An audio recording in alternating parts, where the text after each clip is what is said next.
My wife smiled and said, "I have a date tonight. I hope you're not jealous." But my response wiped the smile right off her face. I'm going to tell you what happened that morning step by step, because now that I think about it, I realize all the signs were there. Carmen and I had been married for 3 years, and we had this routine where we would sit in our kitchen every morning and have coffee before I left for the mechanic shop. She would scroll through her phone while I read the local news on my tablet, and we'd talk about our plans for the day. That Tuesday started like any other in our home in Puebla. The autumn sun streamed through the kitchen window, the aroma of freshly brewed coffee filled the air, and there was the comfortable silence of a couple who had found their rhythm. Carmen was wearing that blue sweater I had given her for Christmas, her brown hair still messy from sleep, and she had an expression on her face I couldn't quite decipher. She was stirring her coffee with this little smile that seemed different somehow. Carmen had her quirks. She always stirred her coffee once, clockwise, and then left the spoon in the same spot on the counter. But that morning, she stirred it twice. I noticed because in 3 years of marriage, I had never seen her stir it twice. "Well," she said, still stirring, "I'm going out with someone tonight." The words came out as casually as if she were telling me she had a dentist appointment. I looked up from my tablet, sure I had misheard. "What? A date? Don't get jealous, Hector." She said it with this smug little smile, as if she were proud of herself for being so bold. My heart started to pound, but I kept my voice steady. "A date," I repeated. "Yes, with someone I've been talking to. It's nothing serious, just dinner and maybe a movie." She kept stirring that coffee, round and round, as if she were mixing the perfect storm. I sat there for a moment, watching her, and something clicked in my mind. All those nights she said she was working extra shifts at the bank, all those times she came home with a different perfume on her clothes, all those moments she guarded her phone like it contained state secrets. The pieces started to fit together with a clarity that almost hurt. "Well," I said, putting down my tablet and looking at her directly, "I hope your date thanks me for fixing those squeaky bed springs last weekend. It should make things much more comfortable." Carmen's spoon dropped into her cup with a loud clink. The smug smile vanished from her face, replaced by something that looked like shock mixed with panic. Her cheeks flushed, and for the first time in months, she seemed genuinely speechless. "What is that supposed to mean?" she managed to whisper. I stood up, took my coffee cup, and walked to the sink to rinse it out. "It means exactly what it means, Carmen. Enjoy your date." I gave her a calm smile, the kind you'd give a stranger at the supermarket, and headed upstairs to our bedroom. She followed me, her voice rising. "Hector, what are you talking about? It's just a casual dinner." But I was already closing the bedroom door behind me. I turned the lock, something I had never done in our entire marriage, and sat on the edge of the bed. I could hear her on the other side, knocking softly at first, then more insistently. "Hector, please, let's talk about this." But I just sat there, staring at the wall, processing what had just happened. My wife of 3 years had just announced she was going on a date. She told me not to be jealous and expected me to, what? Wish her luck. Pack her a sandwich for the road. The audacity of it all was almost impressive. I pulled out my phone and started scrolling through our text messages from the last few weeks. All those times she said she was working late, all those weekends she suddenly had to help her sister move or attend a work conference. I had been so focused on building our life together, working extra hours at the shop to save for a down payment on a house, that I had missed the obvious signs. Or maybe I had chosen to ignore them. Either way, I wasn't going to ignore them anymore. The knocking on the door had stopped. I could hear Carmen's footsteps retreating down the hall, and then the sound of the front door closing. She had left for work, or wherever she was really going. I sat there for another hour, not moving, just thinking. Then I got up, got dressed, and headed to Lopez Auto Repair as if it were any other day. Because in a way, it was. It was just the first day of the rest of my life without Carmen. The next few days were like living in some twisted alternate reality, where everything looked normal on the surface but felt completely wrong underneath. Carmen acted as if nothing had happened, chatting about her day at the bank, asking about my work at the shop, even suggesting we watch a movie together on Friday night. But I noticed things I'd never paid attention to before, the way she angled her phone away from me when she texted, how she had suddenly started taking longer showers, and the fact that she'd bought new lingerie I'd never seen her wear around the house. I started paying closer attention to her belongings, and that's when I found it. Carmen kept a small planner in her purse, one of those leather-bound things where she wrote down appointments and reminders. She had left it on the kitchen counter on Thursday morning while getting ready for work. I flipped through it, not really expecting to find anything conclusive, but there it was, tucked between the pages for last week, a napkin from Romano's, the fancy Italian place downtown we'd never been to because it was way out of our budget. But it wasn't just any napkin. Someone had scrawled, "Same place, same time," in red ink, and there was a lipstick print pressed into the corner like a kiss. My hand started to shake as I held it up to the light. The handwriting wasn't Carmen's, it was too bold, too masculine. I took a picture of it with my phone, then placed it back exactly where I'd found it. The rest of the day at the shop, I couldn't concentrate on anything. Javier kept asking me if I was okay, but I just told him I was tired. That night, Carmen announced she was going out with some friends from work. "Just a girls' night," she said, putting on that black dress she'd worn to our anniversary dinner last year. "Don't wait up for me." I watched her apply her makeup with extra care, dabbing on more perfume than usual, and I knew. I waited 20 minutes after she left. Then I got in my truck and drove to the Marriott Hotel downtown. I had a hunch, and sure enough, there was Carmen's car in the parking lot. I parked a few rows away and walked into the lobby, trying to look casual. The hotel bar was dimly lit, and I saw them immediately. Carmen was sitting at a corner table with a guy I'd never seen before. He was tall, muscular, with the kind of confident smile that probably worked on a lot of women.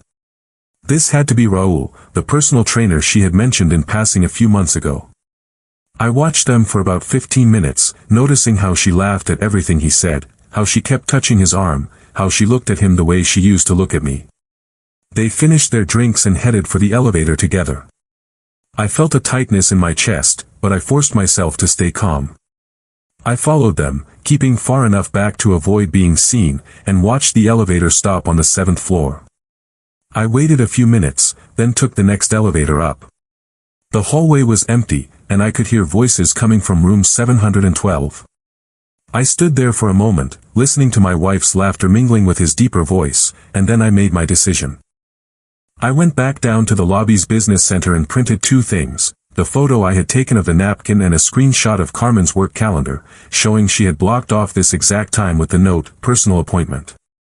I put both papers in an envelope from the front desk and wrote, "For your consideration," on the outside. Then I went back upstairs and slipped the envelope under the door of room 712. The voices inside stopped abruptly, and I could hear movement, probably someone walking toward the door. I was already halfway down the hall by then, taking the stairs instead of the elevator. I drove home and sat in my living room, waiting. Carmen got home around midnight, trying to be quiet as she slipped through the front door.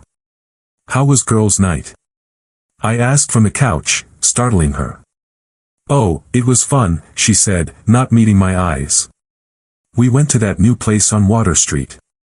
But I could smell it on her, a different perfume, something heavier and more expensive than what she had been wearing when she left. And there, just barely visible on the side of her neck, was a small smear of red lipstick that perfectly matched the print on that napkin. "That's nice," I said, turning back to the TV. "I'm glad you had fun." Friday morning began with Carmen's phone buzzing non-stop. She had left it on the kitchen counter while she showered, and I could see message after message lighting up the screen. Most were from a contact labeled RT. Raul, I assumed. The messages were coming in so fast I couldn't read them all, but I caught bits of words like, "about the evidence," and, "what do we do now?" When Carmen came downstairs, her hair still damp from the shower, she snatched her phone with trembling hands and started scrolling through the messages. Her face went pale as she read, and I watched as her fingers flew across the screen as she typed furiously in reply. "Everything okay?"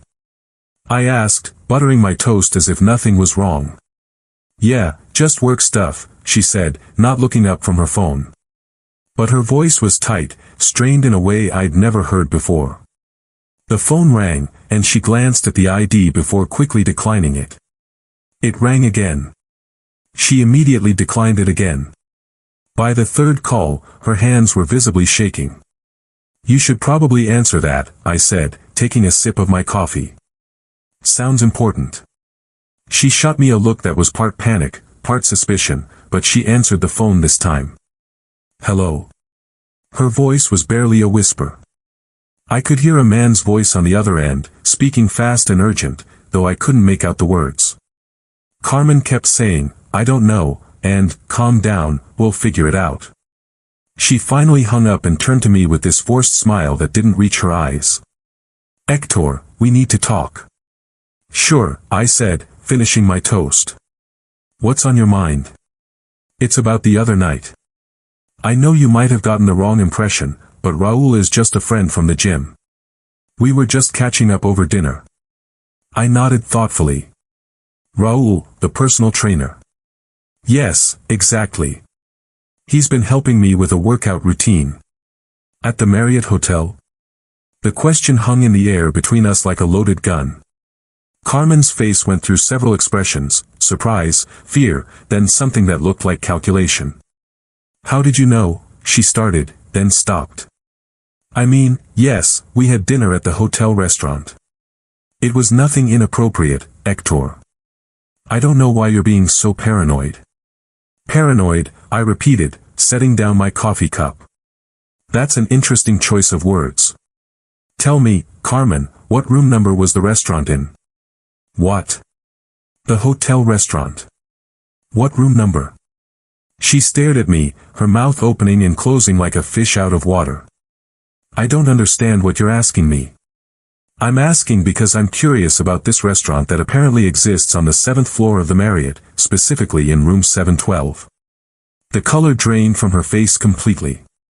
She sank heavily into the chair across from me, her phone clattering onto the table. "Hector, I can explain." "I'm sure you can. But before you do, I have a question about your planner." I pulled out my phone and showed her the picture I had taken of the napkin. "Can you explain what 'same place, same time' means? And whose lipstick is that?" Carmen looked at the photo, then at me, then back at the photo. When she finally spoke, her voice was different, harder, more defensive. "You went through my personal things. You followed me. I suggested she stay with you while we sort some things out." "Things?" Her voice rose. "She told me you've been accusing her of having an affair. She says you've been following her, going through her things. This doesn't sound like the Hector I know." "You're right," I said, pulling out my phone. "It's not the Hector you know. But sometimes people change when they have to." I showed her the picture of the napkin and the evidence from the hotel. Pilar took the phone, squinting at the screen. Her expression changed from defensive to confused to something that looked like dawning comprehension. "Hector, I don't know what to say. Carmen told me you were being paranoid, that you were imagining things. I know this is hard to hear, Pilar.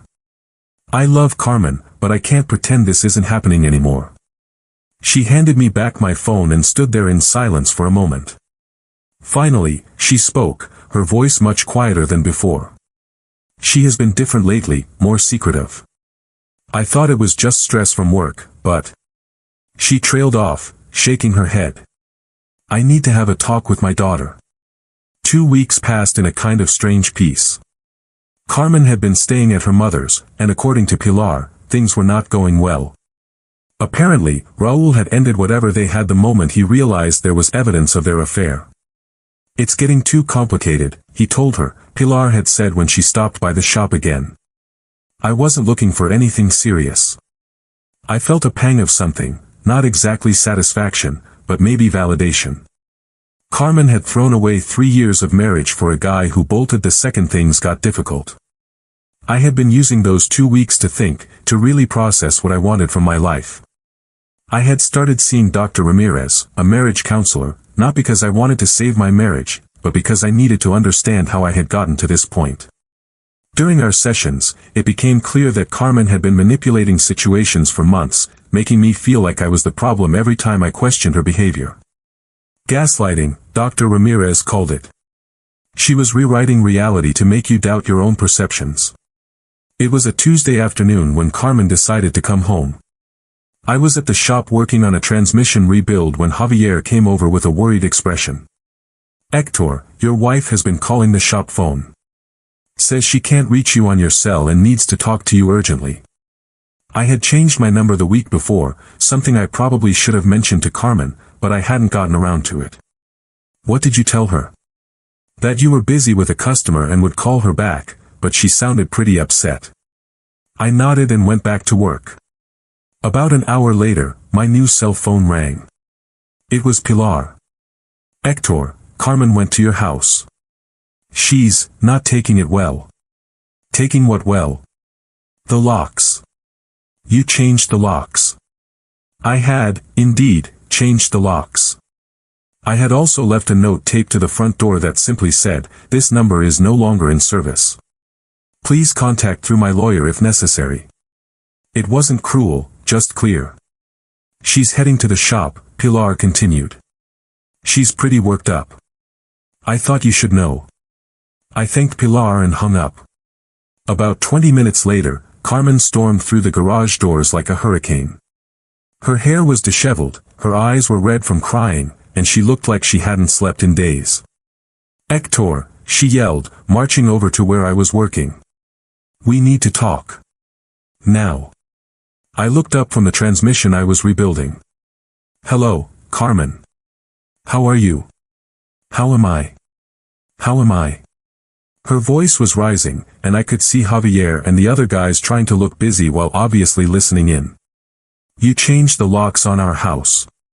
You changed your phone number. You left me a note like I'm some kind of stranger." "You're not a stranger," I said calmly, wiping my hands on a rag. "But you're not my wife anymore, either." "What is that supposed to mean?" "Hector, I know I made mistakes, but we can work this out. Raúl was nothing, he was just a distraction. I realize now that what we have is real, that it's worth fighting for." I looked at her for a long moment, at this woman I had loved for 3 years, and I felt nothing. No anger, no sadness, no nostalgia. Just a kind of empty clarity. "Carmen, do you know what I've learned about myself these past 2 weeks?" "What?" "I've learned that I'm no longer available for games. I'm not available for someone who thinks marriage is something you can take a break from when you get bored." I reached into my pocket and pulled out my wedding ring. I had stopped wearing it the day she left. I placed it on the workbench between us with a soft, metallic click. "I'm not available for someone who thinks don't get jealous is an appropriate way to announce a date with another man." Carmen stared at the ring, then at me, then back at the ring. "Hector, please. I love you. I made a mistake, but I love you. I know you love me, Carmen. But love isn't enough anymore. Respect is. Trust is. And those are things you can't just decide to give back after you've taken them away." She stood there for a moment, looking lost and small in a way I'd never seen before. Then she picked up the ring and held it out to me. "I don't want this to be over." "It was over the morning you told me about your date," I said gently. "I've just finally accepted it. That was 6 months ago." Carmen tried calling from Pilar's house a few more times, tried to reach me through mutual friends, even showed up at the shop one more time. But I had learned something valuable from Dr. Ramirez. Sometimes the most powerful response is no response at all. Silence has a way of speaking louder than any argument. These days, I'm dating Sophia, who runs the coffee shop 2 blocks from the garage. She's honest about her day, doesn't guard her phone like it contains state secrets, and when she says she's going somewhere, she actually goes there. We're taking things slow, we talk about everything, and she makes me laugh in ways I had forgotten were possible.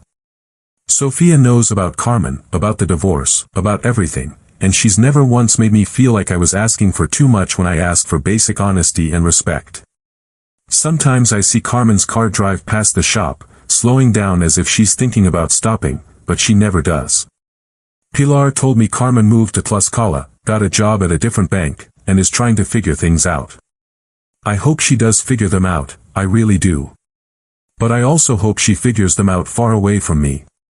Because I've built something good here, something solid, something based on the revolutionary idea that marriage should be a partnership, not a performance.